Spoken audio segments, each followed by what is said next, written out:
تقبل اللہ منا ومنکم۔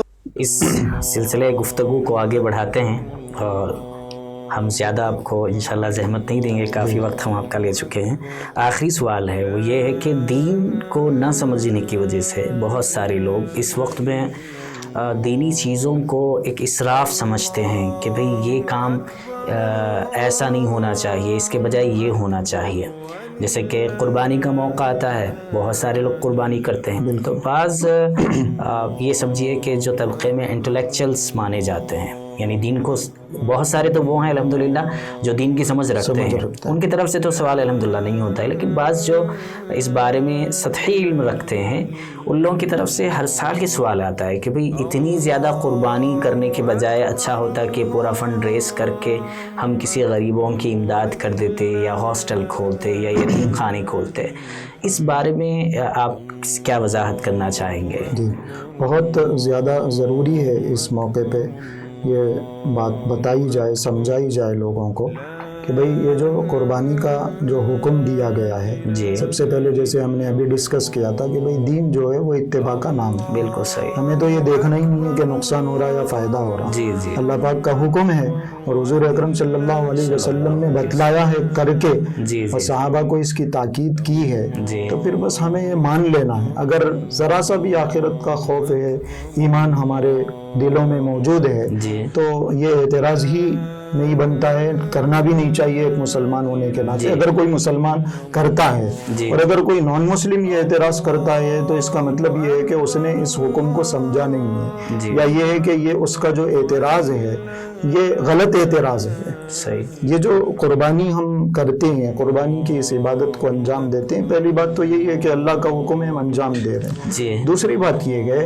کہ عموماً یہ جو بات بولی جاتی ہے کہ بھئی اس کے ذریعے سے ہم کوئی اور چیریٹی کا کام کر سکتے تھے، جی کسی اور کام میں ہم اس کو یہ پیسہ استعمال کر سکتے تھے، یوٹیلائز کیا جا سکتا تھا کچھ بھی۔ یہ ساری بات سوچنے والی بات یہ ہے کہ جو باتیں کی جا رہی ہیں، غریبوں پہ خرچ کرنا، چیریٹی کے کام کرنا، یہ سارے جو کام ہیں یہ خود حضور اکرم صلی اللہ علیہ وسلم کے زمانے میں بھی تو موجود تھے۔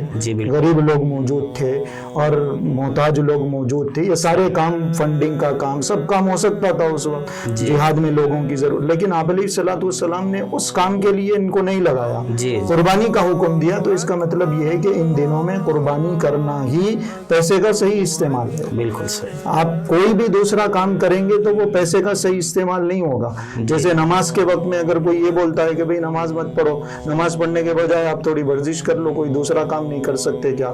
آپ نماز پڑھنے کے بجائے صدقہ خیرات کر دو، یہ نہیں بولا جا سکتا۔ اس کام کی اپنی اہمیت ہے، اس کام کی اپنی اہمیت ہے۔ تو غریبوں پہ خرچ کرنا، کسی کی مدد کر دینا، یہ بہت اہم کام ہے، اچھا کام ہے، لیکن اس کام کی اپنی اہمیت۔ اور قربانی کے دنوں میں قربانی کرنا یہ ایک الگ کام ہے، الگ عبادت ہے، اس کام کی اپنی اہمیت ہے، اس کام کو انجام دینا ہی اس وقت عبادت ہے، ضروری ہے۔ یہ ایک بات۔ دوسری بات یہ ہے کہ عموماً یہ بول دیا جاتا ہے کہ بھئی اتنے جانوروں کو مار دے رہی، کاٹ دے رہی، کھا لے رہی، فائدہ کیا ہو رہا؟ معاشی تباہی جو بولتے ہیں کہ اکانومی کمزور ہو جا رہی، یہ بات بھی بالکل غلط بات ہے۔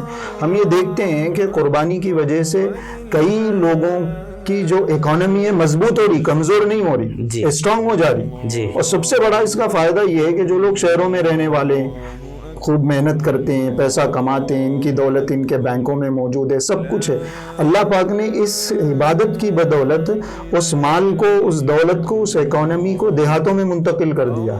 تو یہ بیچنے والے جو عموماً ہوتے ہیں، جو بھی بڑے جانور، چھوٹے جانور، جو وہ گاؤں دیہات میں رہنے والے، اگر یہ بولا جائے کہ بھئی یہ جانور نہ بیچے جائیں، نہ خریدے جائیں، قربانی نہ دی جائے، تو پھر ان لوگوں کا کتنا نقصان ہوگا۔ تو یہ اگر نہیں بیچیں گے، نہیں خریدیں گے، نہیں ذبح کریں گے تو نقصان ہے، ذبح کریں گے، قربانی دیں گے تو فائدہ ہے۔ تو یہ حکمت ہے اس کے اندر۔ اور بہت سارے لوگ ہیں، مال ٹرانسپورٹ کے ذریعے سے آتا جاتا ہے، کئی قصائی اس کے اندر لگتے ہیں، بڑی محنتیں کی جاتی ہیں، تو ایک نئے جاب کے سورسز اس کے اندر نکل جاتے ہیں۔